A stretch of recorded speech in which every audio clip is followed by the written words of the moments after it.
तो हिटलर के बारे में बात करते हैं। जिस तरह से नाजीवाद के बारे में हमने बात की थी कि किस प्रकार से ये कहते हैं ना कि हिटलर का जो एक तरह से सत्ता के ऊपर कब्जा होता है और 1933 तक आते 34 तक आते होते जो चांसलर और राष्ट्रपति दोनों पदों को अपने अंदर समाहित कर लेता है। और उसके बाद फिर हम कह सकते हैं कि भाई अगले जो 5 साल हैं यानी 34 से लेकर 39 तक वो काल ऐसा था जहाँ पर हमें दिखता है कि भाई मतलब हिटलर कहते हैं कि एक तरह से पूरा निरंकुश और तानाशाह बन जाता है। वो किसी भी व्यवस्था को स्वीकार नहीं करता है। हर व्यवस्था की शुरुआत फिर हिटलर से ही होती है।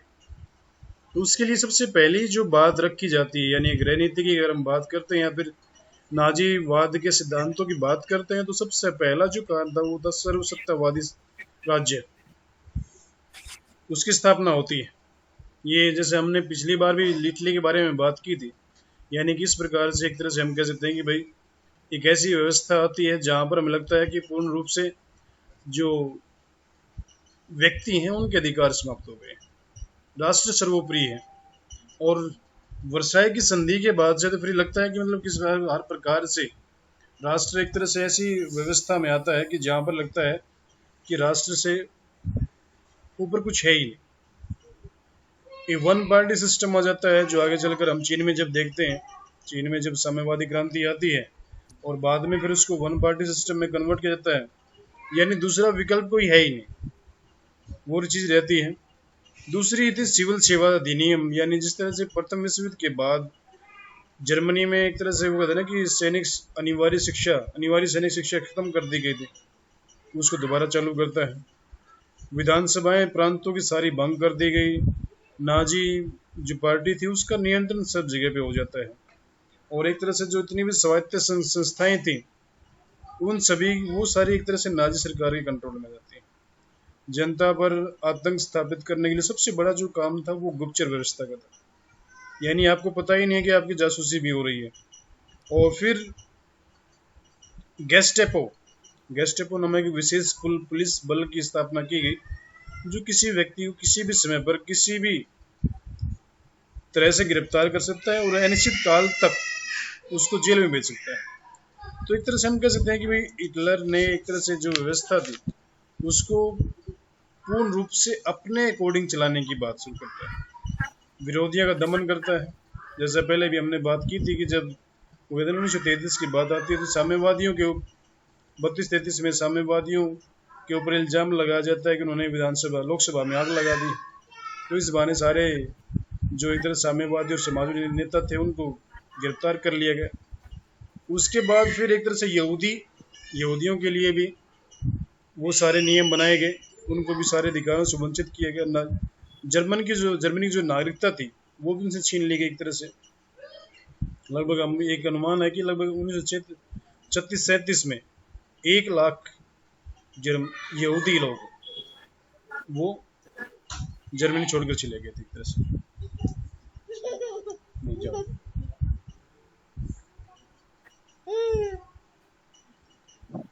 श्रमिकों के एकीकरण की बात करता है प्रथम विश्व युद्ध के बाद। जिस तरह से ये व्यवस्था वैसी ही है जैसे हम जिसकी बात करते हैं ना कि मतलब भाई हालांकि जर्मनी नाजीवाद ने या फिर एक तरह से हिटलर ने 1 मई को मजदूर दिवस के रूप में मनाने की बात की, मगर हड़तालों पर पाबंदी लगा दी गई।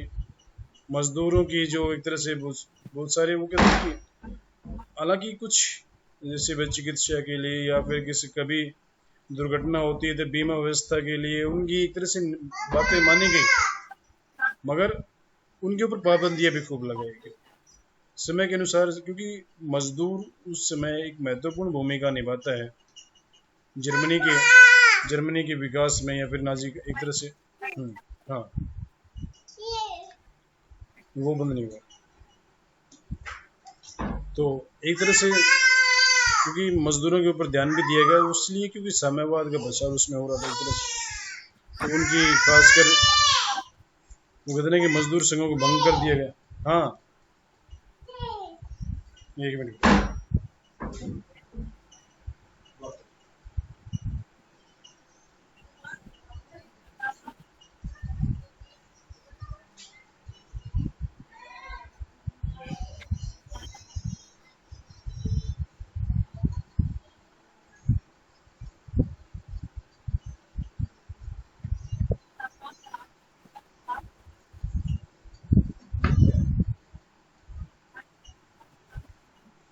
तो उनके बहुत सारे जो कहते हैं ना कि संग भंग कर दिए गए, उनकी जो संपत्तियां थी वो जब्त कर ली गई। तो मजदूरों को यानी अधिकार छीने भी गए और कुछ अधिकार उनको दिए भी गए, क्योंकि उनका ज़रूरत थी एक तरह से, चाहे वो उत्पादन बढ़ाने में ज़रूरत थी या फिर एक तरह से विकास में उनकी ज़रूरत थी। प्यूरिफिकेशन ऑफ नाजीवाद या नाजी दल, यानी नाजी दल में भी बहुत सारे एक तरह से लगता था कि हिटलर को काफ़ी गुप्तचर हो गए हैं, या फिर कुछ लोग थे जो हिटलर की नीतियों को से समर्थन नहीं करते थे, उन सब की हत्या करवा देता है। और एक रोहम रोहम एक नाम आता है इसमें, जो हिटलर का साथी था, मगर हिटलर के बातों से उसे खासकर जो मजदूर विरोधी जो व्यवस्थाएं थी या नियम थे वो उसको ठीक नहीं लगे, तो रोहम को भी हत्या करवा देता है एक तरह से। जितनी भी शिक्षा संस्कृति थी सबका एक तरह से नाजीज्म के हिसाब से, नाजीवाद के हिसाब से उसका एक तरह से वो करते हैं कि मतलब बदलाव उसमें लेकर आते हैं। जर्मन राष्ट्र की महान परंपराएं, इतिहास, संस्कृति का वर्णन किया जाता है, क्योंकि वो कहते हैं ना कि मतलब भाई आपको जब अपनी वर्तमान जो समस्याएं हैं उनसे दूर करने के लिए सबसे महत्वपूर्ण जो बात आती है कि भाई आपको इतिहास में ले जाए, हम ऐसे थे हम वैसे हो गए हैं, वो वाली कंडीशन हो, तो वो कंडीशन के लिए सबसे महत्वपूर्ण बात यही रहती है कि भाई हाँ धीरे धीरे उनको सबको ये दिखाया जाए कि हाँ अब जर्मनी की वास्तविक उधार एक तरह से हिटलर ही कर सकता है। तो वो सारी बातें यहाँ पर हमें देखने को मिलती हैं। युवा वर्ग के ऊपर काफ़ी प्रभाव था ही नाजी नाजी एक तरह से, और फिर साथ साथ जनसंख्या बढ़ाने के प्रयास भी किए जाते हैं। वो इसलिए कि युद्ध, क्योंकि जिस तरह से हम फांसीवाद की बात करते हैं तो शांति की बात वो नहीं करते, वो युद्ध की बात करते हैं। और युद्ध केवल मशीनों से नहीं लड़े जाते हैं, उसके लिए मैन पावर भी चाहिए। और जनसंख्या, जब ये छोटे छोटे देश है एक तरह से जर्मनी, और जनसंख्या कंपैरेटिवली कम है, तो जनसंख्या बढ़ाने के बहुत सारे एक तरह से वो क्या बोलते हैं उसको प्रयास किए गए। जैसे अगर हम बात करें, अविवाहित युवकों पर भारी जुर्माना कर लगाना शुरू कर दिया, युवक युवतियों को विवाह करने के लिए लोन देने शुरू कर दिए, पहला बच्चा होने पर ऋण का चौथाई हिस्सा माफ कर दिया गया, और 4 बच्चे होने पर पूरा ऋण माफ कर दिया गया। और मगर इसमें एक था कि भाई अगर बच्चा स्वस्थ नहीं है या अपंग है तो फिर दिक्कत थी उसकी। और जर्मन नस्ल सुधार के लिए 1934 में कानून भी बनाया गया। हालांकि जो अस्वस्थ लोग थे उनको हालांकि इस कानून के दायरे से बाहर रखा गया था, मगर कहने की बात यह है कि मतलब जनसंख्या बढ़ाने के पीछे रीजन यही था कि किस प्रकार से एक तरह से जर्मनी की जनसंख्या बढ़े ताकि युद्ध करने में आसानी। बहुत सारे आर्थिक सुधार भी किए एक तरह से, हड़तालों पर रोक लगा दी, श्रमिकों की समस्या के लिए लेबर ट्रस्टी सिस्टम लेके आए, उद्योग धंधे और कल कारखानों के ऊपर एक तरह से विकास के ऊपर ध्यान दिया गया। हिटलर ने 1936 में 4 सूत्री योजना भी लागू की, जिसमें यह था कि मतलब 4 साल तक वो रहेगी, और उसमें 4 साल के अंदर किस प्रकार कच्चे माल से लेकर के विकसित माल यानी उसके बेचने तक की सारी व्यवस्था वहां पर की गई। तो एक तरह से हम हिटलर की बात करते हैं तो हिटलर ने कहते हैं ना कि जैसे लगभग 12,80,000 लोग थे जो काम करते थे, और वो बढ़कर बाद में 1,83,70,000 हो गए, यानी जनसंख्या एक तरह से इतनी ज़्यादा विकास या फिर कारखाने खोले गए, या उनका एक तरह से हम कहते हैं कि भाई विकास हुआ एक तरह से। तो वो चीज़ हमें देखने को मिलती है। बेरोजगारी दूर करने के बहुत सारे उपाय की, ये एक तरह से तरीका ही था बेरोजगारी दूर करने का। जब विदेश नीति की बात करते हैं तो पहली बात ये आती है राष्ट्र संघ की सदस्यता से त्यागपत्र दिया। 1933 की बात है, जब जिनेवा में निशस्त्रीकरण के बारे में बात रखी गई थी। लगभग 10 राष्ट्र के 200 प्रतिनिधि वहां पर आते हैं, और हिटलर ने वहां पर प्रस्ताव रखा कि जिस तरह दूसरे देशों के पास हथियार इकट्ठा करने या फिर हथियार एक तरह से बनाने बेचने का अधिकार है, वैसे ही जर्मनी को होना चाहिए, या फिर पूरा देश जर्मनी, पूरा विश्व पूरा जर्मनी की तरह बाहर से बंद कर दे, पूरा जर्मनी, पूरा विश्व जर्मनी की तरह एक तरह से निशस्त्रीकरण की दौड़ में शामिल है। हालांकि इस बात को स्वीकार नहीं करते हैं। फ्रांस ने इसका विरोध किया और बाद में 14 अक्टूबर 1933 को हिटलर ने इससे एक तरह से राष्ट्र संघ की सदस्यता से अलग होने नोटिस भिजवा दिया। पोलैंड के साथ अनाक्रमण की समझौता करता है, यानी नॉन एग्रेशन पैक्ट, यानी भाई जनवरी 1934 में ये समझौता हुआ कि पोलैंड के ऊपर कभी जर्मनी आपस में या फिर पोलैंड जर्मनी के ऊपर आक्रमण नहीं करेगा। और विदेश नीति की तरफ ये एक तरह से हम देखते हैं कि पहला कदम था हिटलर का, और उसकी कूटनीतिक सफलता भी थी, क्योंकि पोलैंड हमेशा इंग्लैंड और फ्रांस के साथ रहता था। तो और फिर जर्मनी, दोनों की आपस में सीमाएं भी लगती थी। तो एक तरह से महत्वपूर्ण बात थी।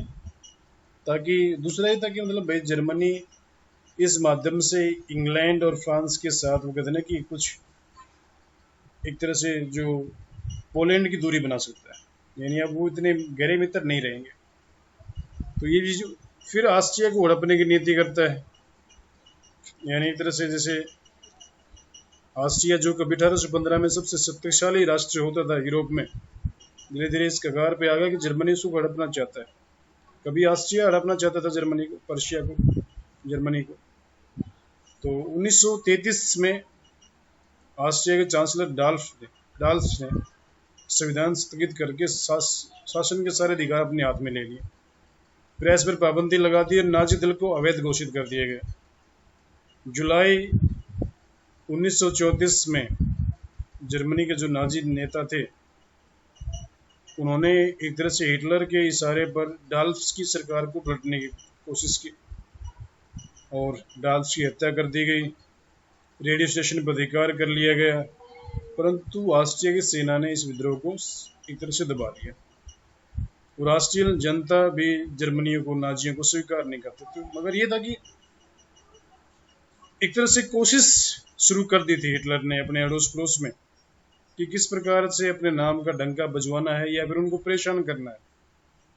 और फिर सार जो क्षेत्र था, जो एक तरह से वर्साई की संधि के द्वारा संयुक्त राष्ट्र संघ की अध्यक्षता में अधीनता में रख दिया गया था कि 15 साल बाद ये पूछा जाएगा कि भाई क्या करना है इसका, कि ये प्रदेश किसके अधीन रहेंगे। तो 1935 में ये सारी व्यवस्था समाप्त हो रही थी और वहाँ की जनमत संग्रह करवाया गया और सार ने भारी मोहम्मद से जर्मनी के साथ जाने का एक तरह से ऐलान किया। और संयुक्त राष्ट्रीय काउंसिल ने 17 जनवरी को संपूर्ण सार क्षेत्र वो था जहाँ पर कोयले और लोहे की खदानें थी काफ़ी, तो जर्मनी को सौंप दिया। तो इससे भी एक तरह से वो था कि मतलब हिटलर का जो वर्चस्व स्थापित होता है। ईचकार लिखते हैं कि अब जर्मनी को, जैसा कि हिटलर ने अनेक बार घोषित किया था, पश्चिम में और क्षेत्रीय महत्वाकांक्षाएं नहीं थी, वर्साई की संधि से उसकी आशा नहीं थी। अब उसने वर्साई की संधि पर आक्रमण करना शुरू कर दिया और जिसका पहला प्रहार सैन्यकरण के ऊपर था। जर्मनी ने शस्त्रीकरण शुरू कर दिया। तो एक तरह से हम कह सकते हैं कि भाई वर्साई की जो संधि थी उसके ऊपर प्रहार करना शुरू कर दिया था। सैनिक सेवा की अवधि दुगनी कर दी। इंग्लैंड में वायुसेना ने, इंग्लैंड ने भी फिर एक तरह से जर्मनी में जिस तरह से वो कहते हैं ना कि आगे लोग बढ़ रहे हैं, तो इन्होंने भी धीरे धीरे अपनी सेनाएं बढ़ानी शुरू कर दी, फ्रांस ने, इंग्लैंड ने। और इससे अब हिटलर को भी मौका मिल गया क्योंकि ये बढ़ा रहे हैं तो फिर हमें बढ़ाना पड़ेगा। और 16 मार्च 1935 को वर्साई की संधि की सैनिक धाराओं को तोड़ते हुए हिटलर ने पुनः शस्त्रीकरण की घोषणा कर दी, जिसमें क्या है, क्योंकि मित्र राष्ट्र शस्त्रीकरण की दिशा में किए गए समझौते का पालन करने में असमर्थ रहे हैं, इसलिए जर्मनी भी इस एक पक्षीय दायित्व का से मुक्त होना चाहता है और वो मुक्त होता है। सेना में तत्काल 5 लाख लोगों की वृद्धि होती है और जर्मनी में अनिवार्य सैनिक सेवा लागू जाती है। हालांकि राष्ट्रसंघ ने इसका निंदा प्रस्ताव पास किया, मगर निंदा प्रस्ताव पास करने के अलावा राष्ट्रसंघ के पास कोई पावर नहीं थी। तो वो भी एक तरह से ये दिखाई पड़ता है कि हाँ भाई हाँ ठीक नहीं है। फिर अगर हम बात करते हैं तो रोम बर्लिन धुरी 1931 से लेकर 36 तक तीन शक्तियां काफी, वो कहते हैं ना कि आक्रामक व्यवस्था में सामने आती हैं। एक जर्मनी, दूसरी इटली और तीसरी जापान। ये तीनों कहीं ना कहीं जो प्रथम विश्व युद्ध हुआ उसके बाद इनको तवज्जो नहीं मिली, खासकर जापान और इटली के लिए। इनको विजित राष्ट्रों में उतने अधिकार नहीं मिल पाए जितने मिलने चाहिए इनके अकॉर्डिंग। जर्मनी वर्साई की संधि से दबा हुआ था या कुचला हुआ था एक तरह से, तो वो लोग फिर धीरे धीरे एक तरह से साथ आने की बात करते हैं। और एक तरह से दोनों जो खासकर इटली और जर्मनी की बात करते हैं तो दोनों में एक तरह से अधिनायकवाद था या फिर हीरोइज्म था, जहाँ पर एक व्यक्ति की महत्व तो राष्ट्र से ऊपर हो जाता है, मुसोलिनी या हिटलर। और इसी प्रकार से जापान की बात करते हैं, जापान उसमें जो पैन एशियाटिक इंपीरियलिज्म की बात जो स्कीम थी उसके ऊपर चल रहा था वो, यानी एक तरह से किस तरह से पूरे एशिया में जापान का वर्चस्व स्थापित हो, साम्राज्यवाद स्थापित हो। तो इसीलिए एक समझौता होता है 1936 को, जिसे इतिहास में रोम बर्लिन धुरी कहा जाता है। और इसमें एक तरह से फिर टोक्यो भी शामिल हो जाता है, रोम बर्लिन टोक्यो धुरी, यानी सभी मामलों में सहयोग करेंगे। युद्ध अगर किसी देश के एक के ऊपर होता है तो सबके ऊपर युद्ध माना जाएगा और फिर उसका प्रतिकार करेंगे। और एक तरह से इस समझौते से दूसरी बात ये महत्वपूर्ण ये निकलती है कि भाई जर्मनी का अब यूरोप में जो एकांकीपन था, अकेलापन था, वो समाप्त हो जाता है। अब उसके पास दो मित्र, इटली है, जापान। और फिर 1936 में एक और समझौता होता है जिसे हम एंटी कोमिंटन पैक्ट बोलते हैं, यानी साम्यवाद विरोधी समझौता होता है, जिसकी बात हमने पहले भी की थी। जब एक तरह से हम जापान की बात करते थे तो जापान के द्वारा जब जितने भी एक तरह से चीन में या फिर दूसरे क्षेत्र कोरिया में, मंचूरिया में जो एक तरह से उसने अधिग्रहण किया, तो इंग्लैंड और फ्रांस इसलिए चुप बैठ जाते हैं कि भाई हाँ, साम्यवाद के विरोध में समझौता किया जापान में, तो ये हमारा दुश्मन नहीं है, दुश्मन ये रूस का है। और फिर जब जर्मनी और इटली भी इसमें शामिल होते हैं तो एक तरह से मुख्य सहमति मिल जाती है। तो इंग्लैंड और फ्रांस वो कहते हैं कि जैसे देखते हैं ना कि जैसे कबूतर वाली बात होती है कि भाई बिल्ली आई है तो अपनी आंखें बंद कर लेता है वो, मगर उसे पता है कि भाई बिल्ली आई है तो खा के जाएगी, मगर वो वहां से निकलता नहीं।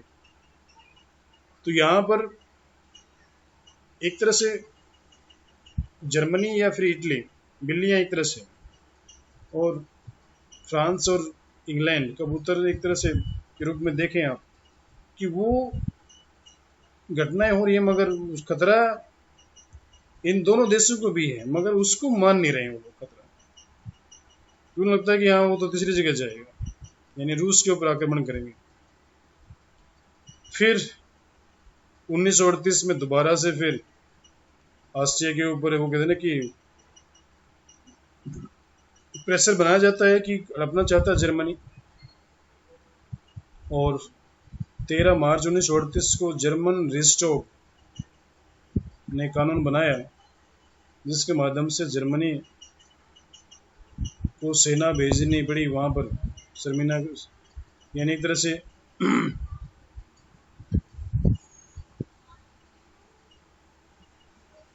ऑस्ट्रिया में शांति बनाने के लिए जर्मनी, यानी ऑस्ट्रिया का जो एक तरह से गृह मंत्री है सेस इनक्वार्ट, वो कहता है कि भाई जर्मनी में ऑस्ट्रिया में शांति स्थापित करने के लिए हमें जर्मनी से जाना चाहिए।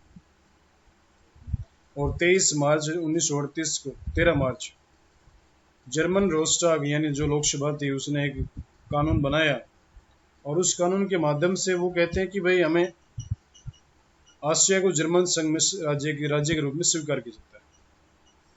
और 14 मार्च को हिटलर ने अपनी सेनाएं वियना में भेज दी और ऑस्ट्रिया के राष्ट्रपति मिकलास ने त्यागपत्र दे दिया। ऑस्ट्रिया की जनता ने ऑस्ट्रिया में जन्मे हिटलर का शानदार स्वागत किया और एक तरह से ऑस्ट्रिया को जर्मन राज्य में मिला लिया।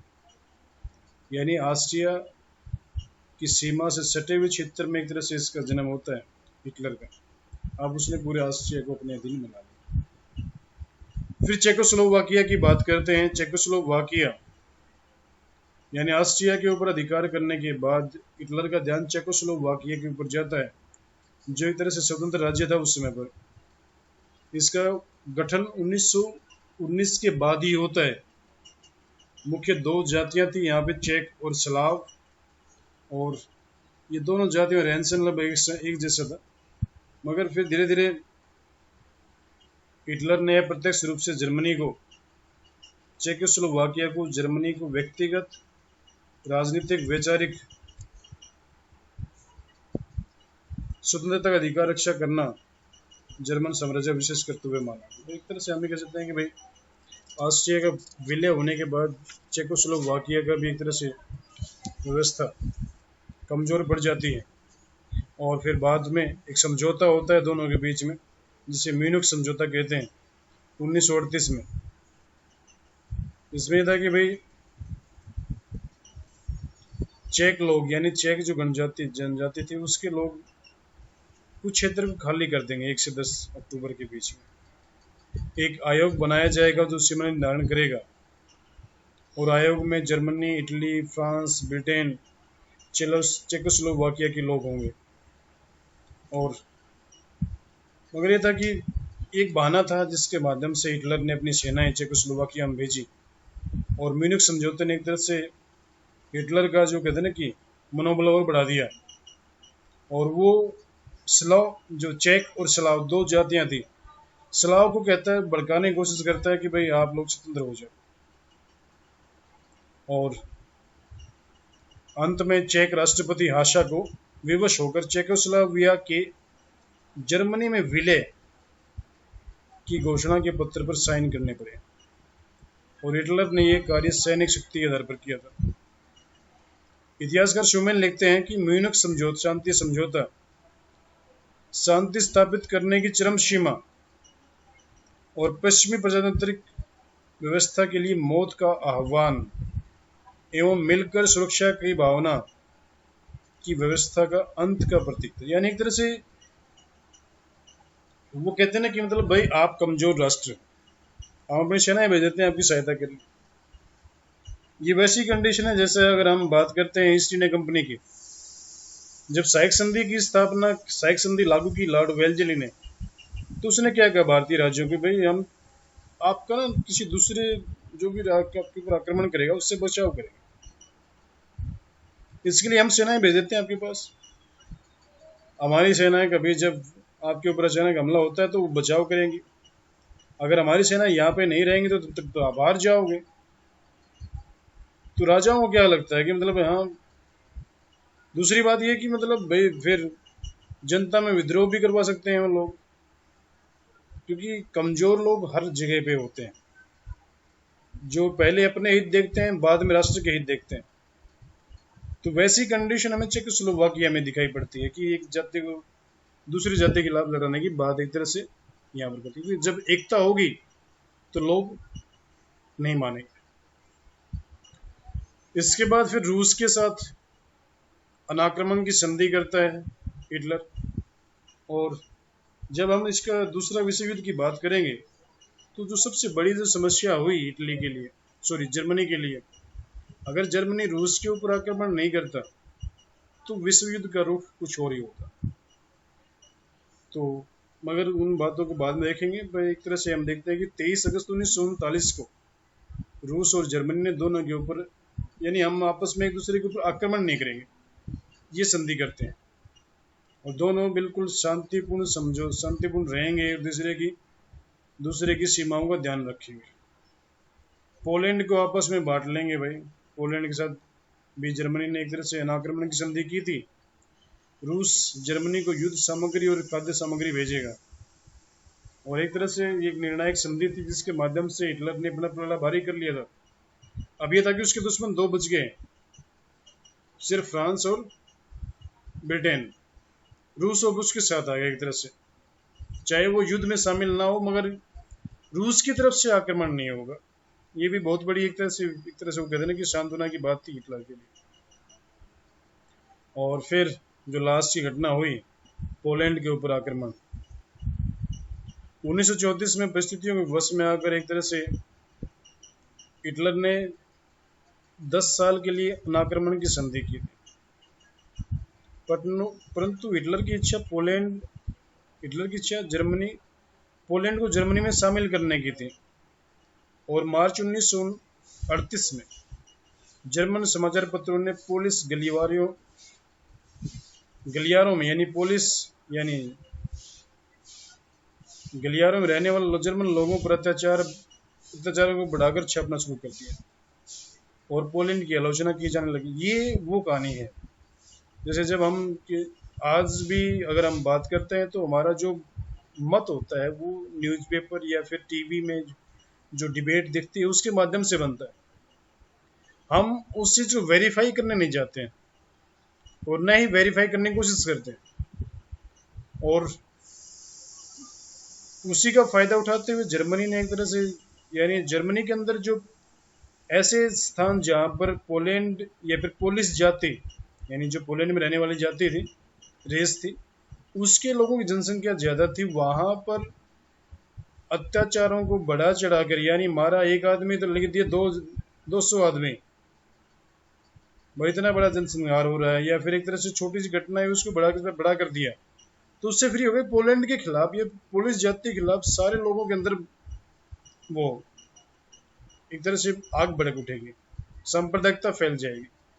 और यही बात इसमें मतलब हिटलर कामयाब हो जाता है और अप्रैल 1939 में हिटलर ने पोलैंड से डेंजिंग बंदरगाह की मांग की। पोलैंड ने उसे ठुकरा दिया। रूस के साथ अनाक्रमण की समझौता होने के बाद अब रूस की तरफ से शांत हो गया था एक तरह से। और फिर लास्ट में पहुंचते पहुंचते 1 सितंबर 1939 को प्रातःकाल बिना विधिवत युद्ध की घोषणा किए जर्मन सेनाओं ने पोलैंड के ऊपर आक्रमण कर दिया और डेंजिंग पर अधिकार करने के आदेश हिटलर ने सेना को दे दिए। और इंग्लैंड और फ्रांस ने जब तक जर्मनी को तत्काल युद्ध बंद करने की धमकी दी एक तरह से, हिटलर ने परवाह नहीं की और 3 सितंबर को इंग्लैंड और फ्रांस ने पोलैंड की सुरक्षा के लिए युद्ध में शामिल हो गए जर्मनी के खिलाफ। और इसी तरह से फिर एक देश के साथ दूसरा देश शामिल होता गया और दूसरा विश्व युद्ध शुरू हो गया एक तरह से। तो ये था हमारा हिटलर के बारे में। अगर हम बात करते हैं कि किस प्रकार से एक तरह से हिटलर का जो व्यवस्था बनती है, वो इसमें कोई ऐसी बात हो जो आपको समझ में नहीं आई हो उसके बारे में हम बात कर सकते हैं। बताओ भाई। आगे सर।